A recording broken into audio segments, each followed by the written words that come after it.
बिस्मिल्लाहिर्रहमानिर्रहीम। अस्सलाम वालेकुम स्टूडेंट्स। लेक्चर नंबर 28 के साथ मुतालिया पाकिस्तान के लेक्चर नंबर 28 के साथ हाज़िर खिदमत हूँ। और आज का हमारा मौजू है इंसानी ज़िंदगी पर मौसमों के असरात। तो कुर्रे अर्ज़ के मुख्तलिफ़ हिस्सों का मौसम एक दूसरे से मुख्तलिफ़ है। मौसम लोगों की ज़िंदगी के बहुत से पहलुओं को मुतासर करता है।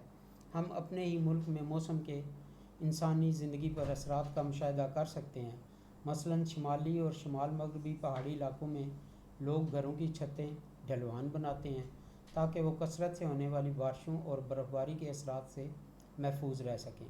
कराची, हैदराबाद और सूबा सिंध के दूसरे इलाकों में लोग मौसम गर्मा में समंदर की ठंडी हवा से ज़्यादा फ़ायदा उठाने के लिए और गर्मी की शिद्दत को कम करने के लिए घरों की छतों पर चिमनी नुमा रोशनदान और हवादान बनाते हैं। सर्द शुमाली इलाकों में लोग भारी लिबास पहनते हैं और बैरून खाना खेल अमूमन नहीं खेले जाते। मौसम सरमा में लोग शदीद सर्दी से बचने के लिए या तो घरों में बंद हो जाते हैं या रोज़गार की तलाश में मैदानी रुख करते हैं। सहराई इलाकों में चलने वाली हवा मौसम गर्मा में दिन के वक्त शदीद गर्म होती है। पाकिस्तान में इस हवा को लू कहते हैं। इसका नागवार असर का नतीजा ये है कि पाकिस्तान के सहराई इलाके थल और थर की आबादी बहुत ज़्यादा नहीं है। को हिंदू कुश के जनूब में बहुत से ऐसे दरिया बहते हैं जिनकी लाई हुई मिट्टी आप कह सकते हैं कि जिनकी जो लाई हुई मिट्टी है उसके बायस ज़मीन ज़रखेज़ हो जाती है। ये दरिया चतराल, स्वात और दीज से होकर गुज़रते हैं। इन वादियों के देहात में लोग बागात लगाते हैं और मुनाफा बख्श काश्तकारी करते हैं। दरिया सिंध और इसके मावन दरियाओं ने सरज़मीन पाकिस्तान को इसकी ज़रखेज़ तरीन ज़मीनों का तोहफ़ा दिया है। इन इलाकों का मौसम हर किस्म की काश्तकारी के लिए मौजूद है। यही दरिया हमारे शानदार निज़ाम आबपाशी का मरकज़ी मंबा हैं। इसी वजह से मुल्क की आबादी का बड़ा हिस्सा दरिया सिंध के मैदानी इलाकों में रहता है। दर्जा हरारत की बुनियाद पर हम पाकिस्तान को 4 मौसमों में तकसीम करते हैं: मौसम गर्मा, मौसम सरमा, मौसम ख़ज़ां और मौसम बहार। तो सबसे पहले हम मौसम गर्मा का ज़िक्र करते हैं कि पाकिस्तान में मौसम गर्मा इंतहाई शदीद किस्म का होता है और पाकिस्तान में अक्सर लोग दोपहर के वक्त घरों से बाहर नहीं निकलते। सड़कों पर आमदोरफ्त कम हो जाती है। मौसम गर्मा में लू लगने से लोग बीमार हो जाते हैं। बच्चों को स्कूलों और कॉलेजों से छुट्टियां दे दी जाती हैं। मौसम गर्मा में कई मकामात पर दर्जा हरारत 50 डिग्री सेंटीग्रेड से ऊपर चला जाता है। पाकिस्तान के शुमाली मैदानों में गर्मियाँ मई से सितंबर तक रहती हैं, जबकि जनूबी मैदानों में गर्मी का मौसम मार्च से सितंबर तक रहता है। बाज़ मकामात मसलन जैकबाबाद, सिब्बी, मुल्तान, सरगोदा, मुजफ्फरगढ़, लिया, भक्कर वगैरह में शदीद गर्मी पड़ती है। पहाड़ी इलाकों में मौसम खुशगवार होता है और लोग छुट्टियां गुजारने उन मुकामात पर चले जाते हैं। इसी तरह से दर्जा हरारत के लिहाज से पाकिस्तान का दूसरा मौसम जो है वो मौसम सरमा है। पाकिस्तान में दिसंबर से लेकर फरवरी तक मौसम सरमा रहता है। शुमाली मैदानी इलाकों में औसत दर्जा हरारत 10 डिग्री सेंटीग्रेड के करीब रहता है, लेकिन बाज़ औक़ात 0 सेंटीग्रेड भी हो जाता है, जबकि जनूबी इलाकों में दर्जा हरारत 18 डिग्री सेंटीग्रेड से ज़्यादा ही रहता है। इसी तरह साहिली इलाकों में दर्जा हरारत 30 डिग्री के करीब रहता है। तीसरा जो मौसम है वो है मौसम ख़ज़ां। अक्टूबर और नवंबर में मौसम में तब्दीली रूनुमा होती है। गर्मी की शिद्दत टूट जाती है, रात को मौसम बेहतर हो जाता है, दिन में पंखे के नीचे सुकून मिलता है, दरख्तों के पत्ते झड़ने लगते हैं और मौसम में खुनकी बढ़ जाती है। जनूबी मैदानी इलाकों में दर्जा हरारत 30 डिग्री सेंटीग्रेड से ऊपर ही रहता है, जबकि शुमाली मैदान में मौसम बेहतर हो जाता है। दर्जा हरारत के लिहाज से चौथा मौसम बहार है जो पाकिस्तान में आता है और ये मौसम फरवरी के तीसरे हफ्ते से शुरू होकर अप्रैल तक रहता है, जिसमें दर्जा हरारत बढ़ना शुरू हो जाता है। शुमाली मैदानों में दिन का दर्जा हरारत 20 से 25 डिग्री सेंटीग्रेड के दरमियान रहता है, जबकि जनूबी मैदान का दर्जा हरारत 30 से 35 डिग्री सेंटीग्रेड के दरमियान रहता है। मौसम बहार में शजरकारी की जाती है और दरख्तों पर नए पत्ते निकल आते हैं। तो उस हवाले से हम देखते हैं कि आबो हवा के जो है वो इंसानी ज़िंदगी पर क्या असरात पड़ते हैं, या आबो हवा किस तरह से इंसानी ज़िंदगी पर असरानंदाज होती है। तो उसके लिए पहला पॉइंट है हमारा फसलें। आबो हवा की तब्दीली से ज़री पैदावार बहुत मुतासर होती है। पाकिस्तान के शुमाल मगरबी इलाके पहाड़ों में घिरे हुए हैं। ये इलाके समंदर से कई हज़ार फुट बुलंद हैं। जैसे जैसे हम सतह समंदर से बुलंदी की तरफ जाएं, दर्जा हरारत में कमी वाक़या होती है। दर्जा हरारत में कमी के बायस इस इलाके में सर्दी पड़ती है। सर्दी के बायस ज़री पैदावार कम होती है। जिन इलाकों को चश्मे कारेज़ या बारिश का पानी मिलता है, वहाँ ज़री पैदावार किसी कदर मुनासिब मिकदार में होती है। सर्दी की शिद्दत से दरख्तों के पत्ते गिर जाते हैं।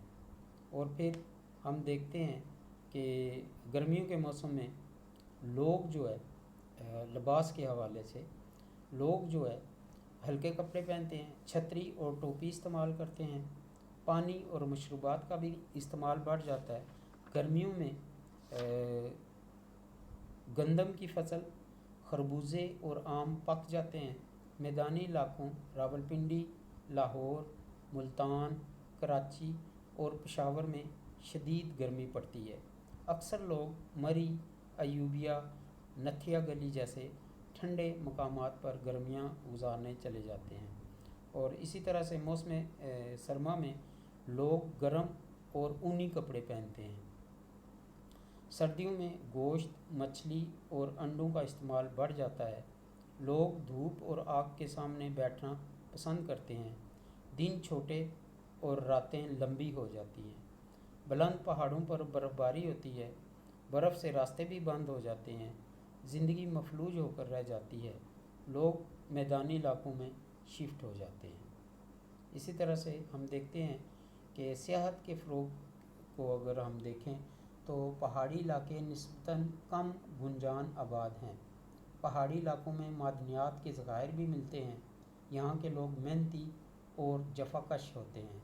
इन इलाकों की आबो हवा अच्छी होने की वजह से सियाहत को बहुत फ़रोग़ हासिल हुआ है। इसी तरह से पाँचवां पॉइंट है पेशे।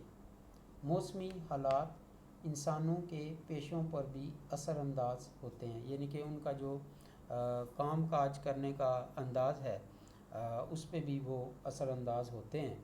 और उसी को देखते हुए हम ये अपने लेक्चर में डिस्कस कर रहे हैं कि मौसमी हालात इंसानों के पेशों पर असरानंदाज होते हैं। पहाड़ी इलाकों में जहाँ काश्तकारी की गुंजाइश नहीं होती, लोग भेड़ बकरियाँ पालते हैं।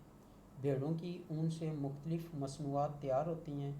ये लोग भेड़ों की ऊन बाज़ार में फ़रोख्त करके रोज़ी कमाते हैं। लोगों का रुझान मुलाजमत की तरफ भी है। इसी तरह से हम डिस्कस करते हैं पॉइंट नंबर 6, रहाइश। पहाड़ी इलाकों में आम तौर पर बर्फ़बारी होती है। सर्दी के मौसम में मकानों की छतें बर्फ़ से ढक जाती हैं। ये लोग तिरछी छत वाले मकान तामीर करते हैं ताकि बर्फ़ आसानी से नीचे गिर सके। चूँकि मौसम शदीद ठंडा होता है, इसलिए मकानात ऐसे तामीर किए जाते हैं कि हवा का उज़र कम से कम हो। पहाड़ी इलाकों में लकड़ी आम होती है, इसलिए मकानात की तामीर में लकड़ी बहुत ज़्यादा इस्तेमाल की जाती है।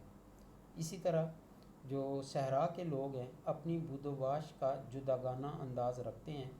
वो जहाँ सब्ज़ा पाते हैं वहीं डेरे लगा लेते हैं और फिर आगे कूच कर जाते हैं। ये लोग खाना बदोश कहलाते हैं।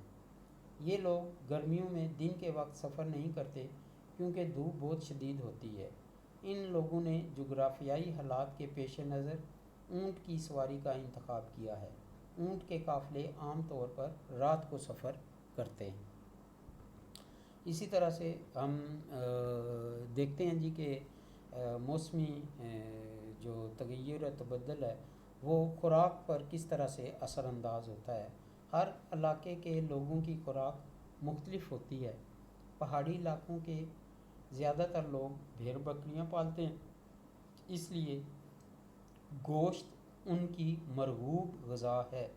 پہاڑی علاقوں میں جو اور جوار زیادہ اگتی ہے، اس لیے گندم کے متبادل کے طور پر یہی زیادہ استعمال کرتے ہیں۔ میدانی علاقوں میں گندم، چاول، دالیں اور سبزیاں زیادہ ہوتی ہیں، اس لیے وہ لوگ یہی اشیاء زیادہ استعمال کرتے ہیں۔ ساحلی علاقوں کے لوگ مچھلی بڑے شوق سے کھاتے ہیں۔ شمالی علاقہ جات میں گوشت اور خشک میوہ جات کا استعمال بکثرت ہوتا ہے۔ اسی طرح سے یہ جو موسمی اثرات ہیں وہ کارکردگی پر کس طرح سے اثر انداز ہوتے ہیں کہ موسموں کی تبدیلی سے انسانوں کے کام کرنے کی صلاحیت بھی متاثر ہوتی ہے۔ پہاڑی علاقوں میں سردیوں کا موسم بہت شدید ہوتا ہے، گھروں سے باہر نکل کر کام کرنا مشکل ہوتا ہے۔ یہ لوگ گرمی کے موسم میں اتنا کچھ جمع کر لیتے ہیں کہ سردیوں میں گھروں میں بیٹھ کر انہیں استعمال کرتے ہیں۔ لوگ اپنے گھروں کے اندر بیٹھ کر کام کرتے ہیں، اس سے دستکاری کو فروغ ملتا ہے۔ گرم انگیٹھیوں کے قریب بیٹھ کر عورتیں کپڑوں پر کڑھائی کرتی ہیں۔ اگر مردوں کے لیے کرنے کا کوئی کام نہ ہو تو وہ میدانی علاقوں کا رخ کرتے ہیں۔ سردیوں کے موسم میں میدانی علاقوں میں محنت مزدوری کر کے گرمیوں میں اپنے گھروں کو لوٹ جاتے ہیں۔ تو یہ آپ بچوں دیکھیں کہ کس طرح سے جو ایک موسم ہے وہ انسانی زندگی پر اپنا اثر ڈالتے ہیں۔ اور چونکہ ہم پہلے سے یہ دیکھ آئے ہیں کہ پاکستان میں تقریباً سارے ہی موسم جو ہے وہ پائے جاتے ہیں، اور ان موسموں کے آپ یوں کہہ لیں کہ دیکھتے ہوئے ان موسموں کا جو ہے وہ سارا احوال دیکھتے ہوئے یہاں پہ جو بسنے والے لوگ ہیں مختلف صوبوں کے اور مختلف علاقوں کے، وہ اسی کے مطابق انہوں نے اپنے آپ کو ڈھالا ہوا ہے، اور وہ اسی طرح سے جو ہے اپنا جو آپ یوں کہہ لیں کہ بود و باش، اپنا رہن سہن ان موسموں کے مطابق جو ہے وہ انہوں نے اپنا انتظام کیا ہوتا ہے۔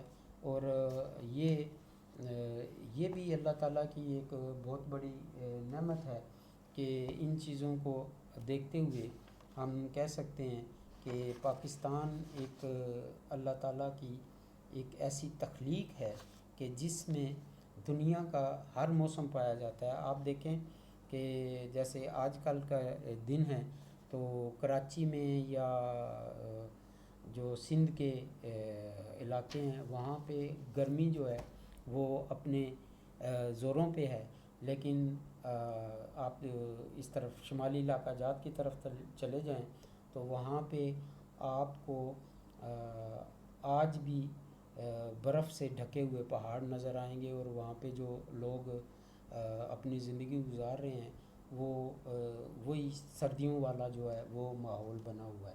تو کہنے کا مقصد یہ ہے کہ پاکستان کو ایکسپلور کرنا ابھی باقی ہے۔ یہاں کے معدنیات کو، یہاں کے وسائل کو، یہ چیزیں جو ہیں وہ ابھی دنیا کے سامنے لانا باقی ہیں۔ اس کے ساتھ ساتھ جو ہے وہ ہم نے اپنا جو ایک پاکستانیت کا آپ یوں کہہ لیں کہ بیج ہے، اس کو لگا کے دنیا کے سامنے اپنے آپ کو ریپریزنٹ کرنا ہے کہ کس طریقے سے ہم پاکستانی جو ہے وہ پاکستان کی ترقی اور خوشحالی کے لیے کام کرتے ہیں، کس طریقے سے ہمارے جو پاکستانی باشندے ہیں وہ اتنے کٹھن حالات کے باوجود جو ہے وہ پاکستان کی ترقی کے لیے کام کر رہے ہیں۔ تو بہرحال یہ تمام چیزیں جو ہے وہ ڈسکس ہوتے رہیں گی جیسے جیسے ہم آگے چلیں گے مطالعہ پاکستان کے مختلف لیکچرز کے حوالے سے. تو نیکسٹ دیکھتے ہیں کہ کیا ہے. ابھی اس چیپٹر میں ایک دو کویسچن اور ہیں. جس طرح سے پاکستان کے جو ہے وہ پہاڑی سلسلے کے متعلق ہم نے ابھی تفصیل سے نہیں پڑھا کہ پاکستان میں جو پہاڑی سلسلے پائے جاتے ہیں ان کا کیا ہے. اسی طرح سے جو ایک معاشی عدم توازن اور نقشہ بینی کے جو اسرار و رموز ہیں وہ بھی ہم نے دیکھنے ہیں. پر انشاءاللہ نیکسٹ لیکچر میں دیکھیں گے. آپ اپنی پڑھائی کی طرف توجہ دیں. اگر کوئی کویسچن پوچھنا ہو تو میں حاضر ہوں. اس کے علاوہ آپ اپنے آپ کو یہ چیپٹر نمبر 3 کے بھی ایم سی کیوز اور شارٹ آنسر کویسچن تیار کر لیں. اور اگر کسی کو کوئی پرابلم ہو تو وہ ٹیکسٹ میسیجز کے ذریعے سے یا آپ یوں کہہ لیں کہ وائس میسیجز کے ذریعے سے رابطہ کریں. انشاءاللہ آپ کو تسلی بخش جوابات دیے جائیں گے. تو میری طرف سے اللہ حافظ.